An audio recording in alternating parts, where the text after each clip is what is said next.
दोस्तों अब हम बात करते हैं सीक्रेट रिजर्व की। एक अलग टाइप का रिजर्व। सीक्रेट वही होता है जो छिपा के किया जाता है। तो the reserve created without showing in profit and loss account for purpose of strengthening financial position of business is known as secret reserve. आप क्या करते हो, प्रॉफिट में से जैसे बेड डेप्ट है तो बेड डेप्ट का प्रोविज़न का अंदाज कुछ ज़्यादा ही कर लोगे। मान लो तुमको पता है कि 2,000 रुपये नहीं मिलेंगे, पर तुम ऐसा लिख देते हो कि 8,000 नहीं मिलेंगे, तो और 6,000 से तुम्हारा प्रॉफिट कम हो जाएगा और वो 6,000 आप छुपा के रख देते हो। This is the reserve of which the existence and amount is not shown in balance sheet and P&L appropriation account. Secret reserve is also known as internal reserve. इसको इंटरनल रिजर्व भी कहते हैं। कैसे कैसे सीक्रेट रिजर्व क्रिएट किया जा सकता है?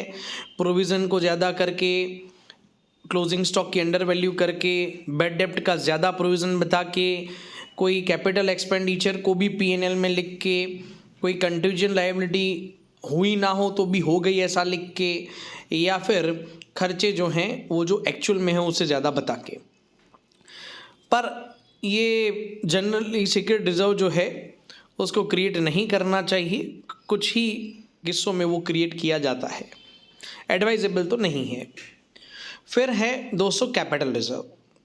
तो जो लॉन्ग टर्म एसेट्स हैं उनको बेच के, या जो अपने बिजनेस की रूटीन एक्टिविटी नहीं है, इससे अगर हमको कोई बेनिफिट होता है तो उसको हम कैपिटल रिजर्व कहते हैं, उसको कैपिटलाइज करना पड़ता है।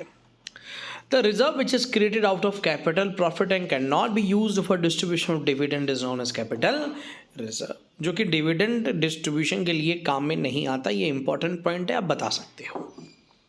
जैसे एसेट्स एंड इन्वेस्टमेंट को बेच के कोई पैसा मिला, फिक्स एसेट की रीवैल्यू करके कि भाई पहले 80,000 का मशीन था, अब इसका मार्केट वैल्यू 2 लाख है। Premium received by company on issue of shares और डिबेंचर्स, अगर शेयर्स एंड डिबेंचर्स को बेचा, ज़्यादा पैसा आया तो। री इश्यू ऑफ फोरफिटेड शेयर्स पे कोई पैसा बचा तो। ये सब क्या है टेक्निकली, बेटा आप 12th स्टैंडर्ड में समझोगे। आपने कंपनी ऑफिशियली टेक्निकली शुरू नहीं हुई थी, सर्टिफिकेट ऑफ इनकॉर्पोरेशन नहीं मिला था, उसके पहले कुछ पैसा कमाया तो। प्रेफरेंस शेयर को रिडीम करते टाइम पे जो रिजर्व क्रिएट किया, ये सारे जो रिजर्व्स हैं इनको कैपिटल रिजर्व कहते हैं। ये कहाँ यूज़ हो सकते हैं? तो बच्चों ये यूज़ हो सकते हैं किसी एसेट की वैल्यू को राइट ऑफ करने के लिए, फिक्सिशियस एसेट्स या कोई एक्सपेंस को राइट ऑफ करने के लिए, या फिर बोनस शेयर्स को डिस्ट्रीब्यूट करने के लिए, अगर आर्टिकल्स ऑफ एसोसिएशन में कहा है। पर बच्चों ये कुछ टेक्निकल चीज़ें हैं जो कि 11th स्टैंडर्ड के लेवल पे एक्सपेक्टेड नहीं है। बाद में बच्चों capital reserve and reserve fund दोनों में काफ़ी फ़र्क है, ठीक है। तो generally the amount of general reserve remains in business as working capital, but if amount of this reserve is invested outside the business it is known as reserve fund. अब जो पैसा आप बचा के रखते हो उसको अगर आप बाहर कहीं इन्वेस्ट कर लो तो उसका नाम चेंज हो जाता है, वो हो जाता है reserve fund. Such investments are made in securities which can be easily converted into cash. तो ऐसे सिक्योरिटीज़ शेयर्स में पैसा लगाया जाता है जो कि जब चाहो तब कैश में कन्वर्ट कर सकते हैं।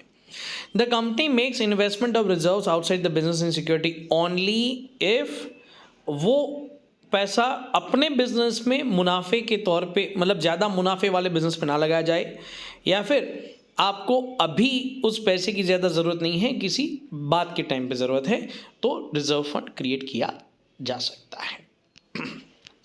दोस्तों मोटे मोटे तौर पे अगर हम डिफरेंस देखें तो जनरल रिजर्व फाइनेंशियल साउंडनेस को बढ़ाने के लिए, प्रोविज़न नॉन लायबिलिटी को मीट करने के लिए। General reserve profit and loss appropriation से बनाया जाता है। दोस्तों फ़र्क होता है profit and loss profit and loss appropriation में। प्रॉफिट एंड लॉस जो नॉर्मल अपना इनकम एक्सपेंस वाला है, and profit and loss appropriation, appropriate करना मतलब कि प्रॉफिट एंड लॉस को निकाल के उसको सही से एलोकेट करना, तो ये P&L एप्रोप्रिएशन से बनाया जाता है।